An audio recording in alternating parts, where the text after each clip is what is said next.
მოგესალმები.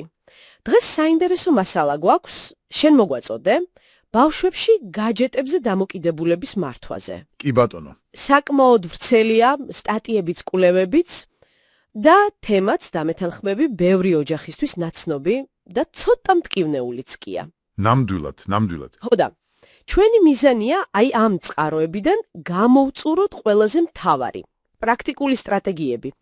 ისეთები, რისი გამოყენებაც პირდაპირ შეგიძლია. მზად ხარ, ჩაუღრმავდეთ? კი, დავიწყოთ. ეს ისეთი თემაა, მარტივი პასუხები იცი რო არ არის და შენს მიერ მოწოდებული წყაროებით ზუსტად მაგას ამბობს.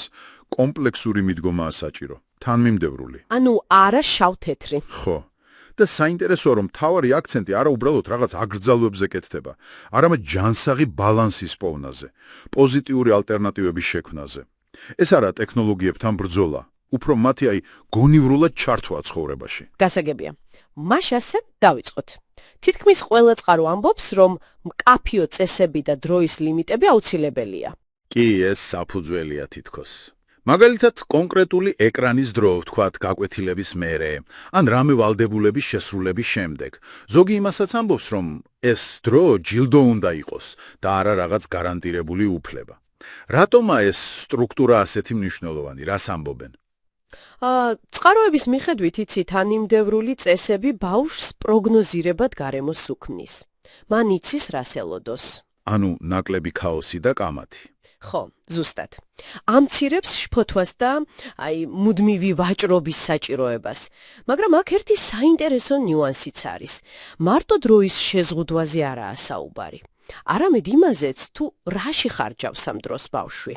კონტენტის ხარისხზეც. გასაბებია. და რაც მთავარი აქცენტი კეთდება იცი არა იმდენად აგრძალვაზე, რამდენადაც მიმზიდველი ალტერნატივების შეთავაზებაზე. ზუსტად. სწორედ აქ მინდოდა მოსვლა. ალტერნატივები, სპორტი, რამე ხელოვნება, მეგობრებთან ცოცხალი ურთიერთობა, თუნდაც ბუნებაში გასვლა. წყაროები ამბობენ, რომ ეს ალტერნატივები უნდა იყოს ისეთივე, ან უფრო მიმზიდველი ვიდრე ეკრანი. აი ეს როგორ, პრაქტიკულად ცოტა რთული ხომ არ არის? კი, გამოწვევაა. მაგრამ ერთი საინტერესო იდეა, რომელიც წყაროებშია, არის იმის გააზრება, თუ რა მოთხოვნილებას იკმაყოფილებს ბავშვი გაჯეთით. ანუ რატომ იზიდავს ასე? ხო, ეს სოციალიზაცია, მიღწევის განცდა, უბრალოდ გართობა და მერე ამ მოთხოვნილებების დაკმაყოფილება რეალურ ცხოვრებაში.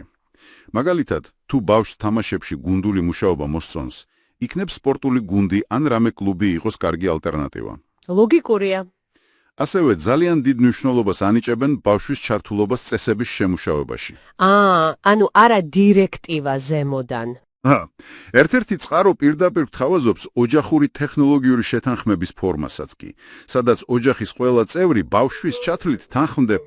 ეს საინტერესოა. ხო, როცა ბავშვი პროცესის ნაწილია, ის უფრო მეტ პასუხისგებლობას გრძნობს, რა თქმა უნდა.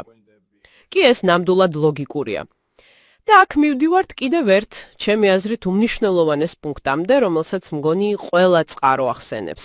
პირადი მაგალითი. კი, აბა რა? თუ მშობელი სულ ტელეფონშია, ხო, ცოტა რთულია ბავშვს მოსთხოვო დადე ეგ პლანშეტიო. წყაროები საკმაოდ პირდაპირები არიან აქ. ზოგი ოჯახურ ციფრულ დეთოქსსაც კი გთავაზობს. რას ნიშნავს ეს პრაქტიკაში? ციფრული დეთოქსი, როგორც ხსნიან, არის შეგნებულად გამოყოფილი დრო პერიოდები, როცა ოჯახი ერთად ისვენებს ეკრანებისგან. ანუ ტელეფონების გარეშე ვახშამი, ვთქვათ. კი, მაგალითად, ან კვირას საღამო, შაბათ-კვირის ნაწილი. მიზანი ორმაგია. პირველი, ოჯახური კავშირების გაძლიერება, პირისპირ ურთიერთობა და მეორე, იმის ჩვენება, რომ ცხოვრება ეკრანის გარეშეც საინტერესოა, სრულფასოვანია. რაღაცნაირად მოდელირება ხდება. ზუსტად. ეს პირდაპირ უკავშირდება ერთად ხარისხიანი დროის გატარების იდეას, რაც ასევე ბევრ წყაროშია ნახსენები. გასაგებია, მაგრამ ტექნოლოგიები ხომ მარტო გასართობი არაა, რაღაცეები სასარგებლოც არის. რამდენიმე წყარო ახსენებს გაჯეტების პოზიტიურ საგანმანათლებლო გამოყენებასაც. აი მაგალითად მოყვანილია Duolingo, ენის სასწავლე აპლიკაცია, ან Quizlet. ეს როგორ ჯდება საერთო სურათში? ეს ძალიან მნიშვნელოვანი ბალანსია. წყაროების მიხედვით მიზანი არაა ტექნოლოგიების სრული დემონიზება, არამედ მათი მიზანმიმართულად და პროდუქტიულად გამოყენების სწავლება. რომ გაჯეტი ინსტრუმენტით შეიძლება იყოს? როცა ბავშვი ხედავს, რომ გაჯეტი შეიძლება იყოს სწავლის, რაღაცის შემეცნების, უნარების განვითარების ინსტრუმენტი, ეს ცვლის მის აღქმას. თუმცა, აქაც საჭიროა ზომიერება და კონტროლი, რა თქმა უნდა. ანუ 1 საათი Duolingo არ ნიშნავს მერე 3 საათ თამაშს. ზუსტად. და ამასთან ერთი წყარო ძალიან საინტერესო კითხვას სვავს.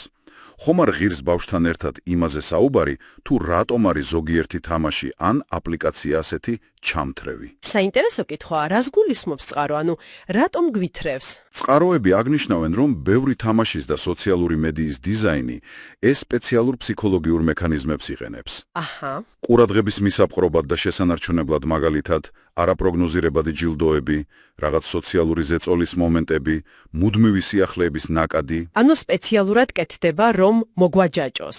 ხო, და როდესაც ბავშვს და ხშირად მშობელსაც ესმის, რომ ეს მიზანმიმართული დიზაინია და არა მისი პირადი სისუსტე ეს ეხმარება, უფრო კრიტიკულად შეხედოს საკუთარ ქცევას, გაუძლოს ამ იმპულსებს, ცნობიერება იზრდება.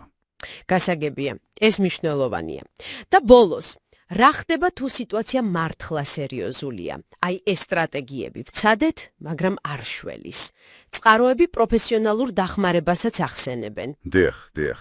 რამდენიმე წყარო მკაფიოდ ამბობს, რომ თუ გაჯეტების გამოყენება იწვევს სერიოზულ პრობლემებს, ვთქვათ, ძილის დარღვევას, სწავლის შედეგების მკვეთრ გაუარესებას, სოციალურ იზოლაციას ან ძლიერ აგრესიას შეზღუდვებზე, მაშინ უკვე აუცილებელია სპეციალისტის კონსულტაცია. ფსიქოლოგის, თერაპევტის. კი, და ეს არ ნიშნავს რაღაც დამარცხებას, არამედ პრობლემის სერიოზულად აღქმას და შესაბამისი დახმარების მოძიებას.